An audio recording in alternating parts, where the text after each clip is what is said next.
গ্যাংয়ের সাথে যুক্ত 3 কুখ্যাত অপরাধী হাওড়ায় গ্রেফতার। পঞ্চম চিঠি মুখ্যমন্ত্রী গণেশ কুমারকে। সারা ভারত থেকে সমস্ত গ্যাংস্টাররা, টেররিস্টরা পশ্চিমবাংলায় পালিয়ে আসে, কারণ সেফ শেল্টার, কেউ গায়ে হাত দেবে না। আর এখানেই ধরা পড়ে, সে আসামের টেররিস্ট হোক, মিজোরামের হোক, পাঞ্জাবের হোক, মাওবাদী হোক, ইসলামিক টেররিস্ট হোক, পশ্চিমবাংলা হচ্ছে তাদের ডেরা। এখানে বারবার ধরা পড়ছে। সেই জন্য আমরা পশ্চিমবাংলায় পরিবর্তন চাই। সরকার পরিবর্তন না হলে এগুলো চলবে। সুপ্রিম কোর্টে আজকে জোড়া মামলা, মুখ্যমন্ত্রীকে ট্যাগ করা হয়েছে এবং ইডি আধিকারিক মামলা করেছে। এই ধরনের গায়ের জোর, যেখানে সংবিধান নেই, কোর্ট নেই, কাউকে মানবে না, তো সেখানে আদালতে ঠিক করবেন কি হওয়া উচিত। পূর্ব মেদিনীপুরের চণ্ডীপুরে তৃণমূলের পথ অবরোধে অমিত শাহের স্লোগান,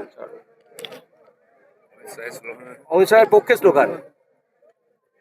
টিএমসি একটা পার্টি এমন, সে আমাদের বাড়ি যাত্রা মেলার মতো, কে আসছে কে যাচ্ছে কি বলছে কেউ জানে না।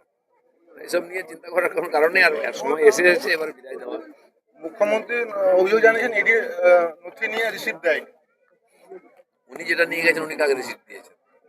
উনি যে ফাইল চুরি করে নিয়ে গেলেন, কিভাবে নিয়ে গেলেন? গায়ের জোরে ছিনিয়ে নিয়ে গেছেন, ওনার কথা বলার অধিকার নেই। শুনুন, ইডি ল্যাপটপ 2 ঘন্টা প্রায় আটকে রেখেছিল। না, এটা কোর্টে ইডি দাবি করেছে যা যা ফাইল ল্যাপটপ নিয়ে গেছেন সেটা ফেরত দিতে হবে, কারণ সেই তথ্য ওনার নেওয়ার অধিকার নেই। এটা প্রাইভেট কোম্পানির অফিসে রেড হচ্ছে, উনি ছুটে গেছেন কেন? উনি বলছেন আমি গেছি মুখ্যমন্ত্রী নয়, পার্টির নেত্রী হিসাবে।